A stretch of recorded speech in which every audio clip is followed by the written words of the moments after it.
الناس ان وعد اللہ حق فلا تغرنکم الحیات الدنیا ولا یغرنکم بالغرور۔ محترم اسلامی بھائیوں، اللہ تبارک و تعالی پارہ نمبر 22 سورۃ الفاطر آیت نمبر 5 میں ارشاد فرماتا ہے، یا ایھا الناس انا وعد اللہ، اے لوگوں اللہ کا وعدہ سچ ہے، حق ہے اور سچ ہے، فلا تغرنکم الحیات الدنیا، ہرگز تمہیں دھوکہ نہ دے دنیا کی زندگی، ولا یغرنکم بالغرور، اور ہرگز تمہیں فریب نہ دے، شیطان وہ بڑا فریبی ہے۔ تو محترم اسلامی بھائیوں، اس آیت کے اندر اللہ تبارک و تعالیٰ نے اس بات کی طرف بندے کو سمجھایا کہ دنیا کی جو زندگی ہے یہ ایک دھوکے کے مانند ہے کہ وہ تمہیں دھوکے میں نہ ڈال دے کہ میں ہمیشہ یہیں پہ رہوں گا۔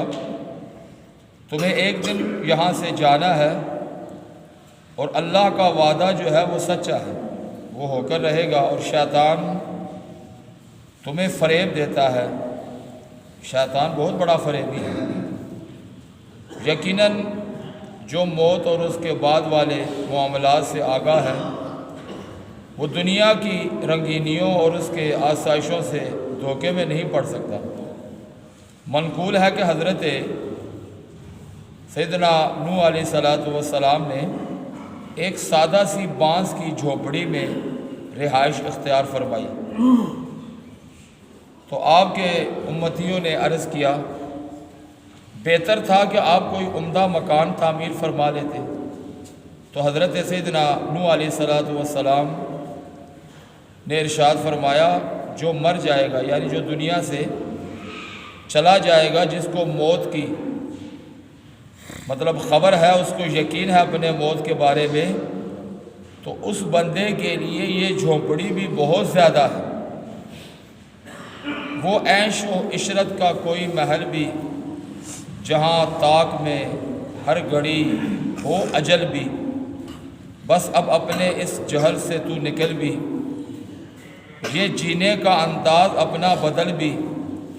کیونکہ جگہ جی لگانے کی یہ دنیا نہیں ہے، یہ عبرت کی جا ہے تماشا نہیں ہے۔ امیر المومنین حضرت سیدنا عمر بن خطاب، عمر بن عبدالعزیز رحمۃ اللہ علیہ نے اپنے ایک خطبے میں ارشاد فرمایا، اے لوگو، دنیا تمہارا باقی رہنے والا ٹھکانہ نہیں ہے، دنیا تمہارا باقی رہنے والا ٹھکانہ نہیں ہے، یہ تو وہ دار ناپائیدار دار فنا ہے جس کے لیے اللہ تعالیٰ نے فنا ہونا اور اس کے رہنے والوں پر یہاں سے رخصت ہونا لکھ دیا ہے۔ عنقریب مضبوط اور آباد مکان ٹوٹ پھوٹ کر ویران ہو جائیں گے، اور ان مکانات کے کتنے ہی ایسے مکین یعنی رہنے والے جن پر دنیا رشک کیا کرتی تھی، اور یا جلد تمام یعنی جلد تر اس سے وہ رخصت ہو گئے۔ پس اے لوگوں، اللہ تعالیٰ تم پر رحم فرمائے، اس دنیا میں عمدہ چیز یعنی نیکیاں لے کر اچھے حال میں اس دنیا سے رخصت ہو، اور توشائے آخرت، توشائے سفر جو ہے وہ لے لو۔ پس بہترین توشہ جو اس دنیا میں آخرت کے لیے ہے وہ تقوی اور پرہیزگاری ہے، وہ نیکیاں ہے، برائیوں سے بچنا ہے۔ کروڑوں شافعیوں کے پیشوا حضرت سیدنا امام شافعی رحمۃ اللہ علیہ ایک بار بیان ارشاد فرمایا، بے شک دنیا پھسلنے کی جگہ ہے، دنیا پھسلنے کی جگہ ہے اور ذلت کا گھر ہے، اس کی آبادی برباد ہونے والی اور اس کے ساکنین یعنی باشندے قبروں میں پہنچنے والے ہیں، اس کا حصول اس سے جدائی پر موقوف ہے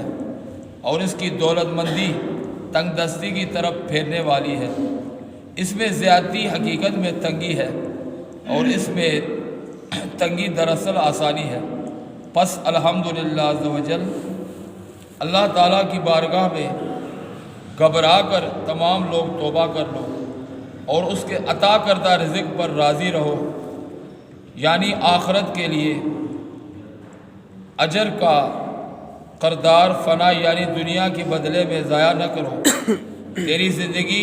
ڈھلتا سایہ ہے۔ امام شافعی رحمۃ اللہ علیہ فرماتے ہیں کہ ہر بندے کی زندگی ڈھلتا ہوا ایک سایہ ہے اور گرتی ہوئی ایک دیوار ہے، اپنے عمل میں زیادتی کر اور دنیا کی امید میں کمی کر۔ حضرت سیدنا عثمان غنی رضی اللہ تعالیٰ عنہ نے سب سے آخری خطبہ جو آپ نے ارشاد فرمایا، اس میں یہ بھی تھا کہ اللہ تعالیٰ نے تمہیں دنیا محض اسی لیے عطا فرمائی کہ تم اس کے ذریعے آخرت کی تیاری کرو، اور اس کے عطا نہیں، اس لیے دنیا عطا نہیں فرمائی کہ تم اس کے ہو کر رہ جاؤ۔ بے شک دنیا محض ایک فانی اور آخرت باقی ہے، تمہیں فانی دنیا کہیں بہکا کر باقی یعنی آخرت سے غافل نہ کر دے۔ فنا ہو جانے والی دنیا کو باقی رہنے والی آخرت پر ترجیح نہ دو، کیونکہ دنیا منقطع ہونے والی ہے اور بے شک اللہ پاک کی طرف لوٹنا ہے۔ اللہ پاک سے ڈرو، کیونکہ اس کا ڈر اس کے عذاب کے لیے روک یعنی ڈھال ہے اور اس تک پہنچنے کا ذریعہ ہے، یعنی اللہ سے جتنا ڈرو گے اللہ کی طرف اتنے ہی راغب رہو گے۔ ہے یہ دنیا بے وفا آخر فنا، ہے یہ دنیا بے وفا آخر فنا، نہ رہا اس میں گدا نہ رہا بادشاہ۔ تو محترم اسلامی بھائیوں، عقل مند کو چاہیے کہ وہ اپنے گزشتہ زندگی کا جائزہ لے، اپنے گناہوں پر نادم ہو کر اللہ تبارک و تعالیٰ سے سچی توبہ کرے، زیادہ دیر زندہ رہنے کی امید دھوکے میں نہ پڑے، بلکہ قبر و آخرت کی تیاری کے لیے فوراً نیک اعمال میں لگ جائے، دولت و مال اور اہل و عیال کی محبت میں نہ نیکیاں چھوڑے نہ گناہوں میں پڑے، کہ ان سب کا ساتھ تو دم بھر کے لیے یعنی تھوڑی دیر کے لیے ہے،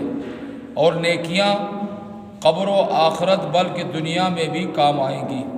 نیکیوں کا جذبہ پانے، دنیا کی محبت سے جان چھڑانے اور اللہ پاک اور رسول اللہ صلی اللہ تعالیٰ علیہ وآلہ وسلم کی محبت بڑھانے کے لیے آپ کو اچھے ماحول کی ضرورت ہے۔ نیک لوگوں میں بیٹھیں، اچھے لوگوں میں بیٹھیں اور نیک لوگوں کی صحبت اختیار کریں، نیکیاں کرنا آپ کے لیے بہت آسان ہو جائے گا۔ برے لوگوں میں بیٹھیں گے، برے لوگوں کی صحبت اختیار کریں گے تو وہ لوگ جو برے ہیں آپ کو برائی کی طرف لے کر جائیں گے۔ تو اللہ پاک کی بارگاہ میں دعا ہے رب العالمین اس دنیا فانی میں رہ کر ہمیں قبر و آخرت کی خوب تیاری کی توفیق عطا فرمائے۔ وآخر دعوانا ان الحمدللہ رب العالمین۔